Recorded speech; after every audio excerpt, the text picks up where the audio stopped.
17 barangay sa Libacao, Aklan ang hindi pa rin makontak 2 araw matapos manalasa ang bagyong Yolanda. At live mula sa Kalibo, Aklan, nakatutok si Steve Dailisan. Steve?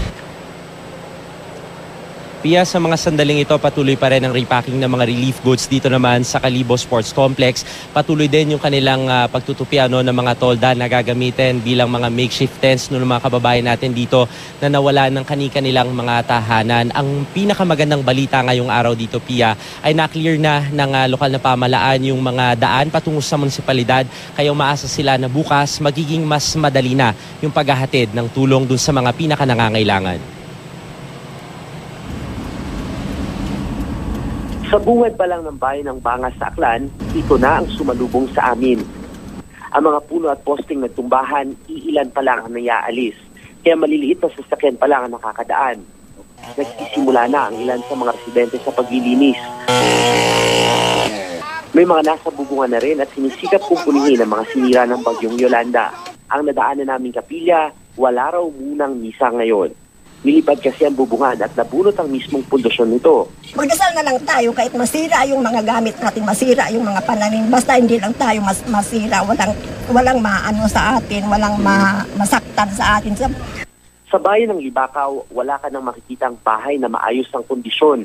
5 na ang kumpirmadong patay rito at posible pa raw madagdagan dahil 17 barangay pa ang hindi makontak hanggang ngayon.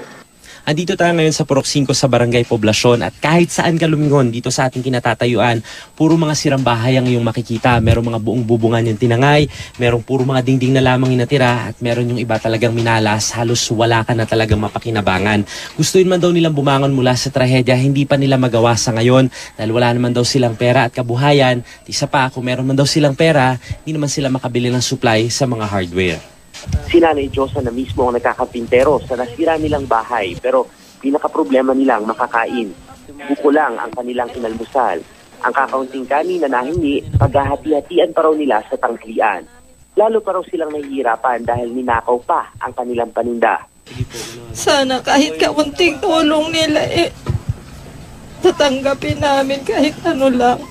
Aabot na sa mahigit 600 milyong piso ang tinatayang pinsala sa bayan ng Libacao na number 1 producer ng abaka sa buong rehiyon. Pia, 4:34 ng hapon na nagbalik operasyon na ang Kalibo International Airport. Kaya mga turista na na-stranded ng ilang araw dito ay nagsimula ng mag-fly out patungo sa Manila at ipinapaabutin nila sa kanilang mga kaanak na ilang araw nilang hindi na kontak at malamang nag-aalala abroad na wala namang nasaktan dun sa mga turista na bumisita dito naman sa probinsya ng Aklan, partikular dito sa Boracay. Ipinapaabot din ng mga kababayan ko dito, Pia, dun sa mga kapuso natin na may mabubuting loob na sana makapagpaabot sila ng tulong, pagkain, gamot, banig at kumot at mga damit dahil marami sa kanila ngayon nahihirapan sa pagbangon dito naman sa paghagupit ng bagyong Yolanda sa probinsya ng Aklan. Balik sa iyo, Pia. Maraming salamat sa iyo, Steve Dailisan.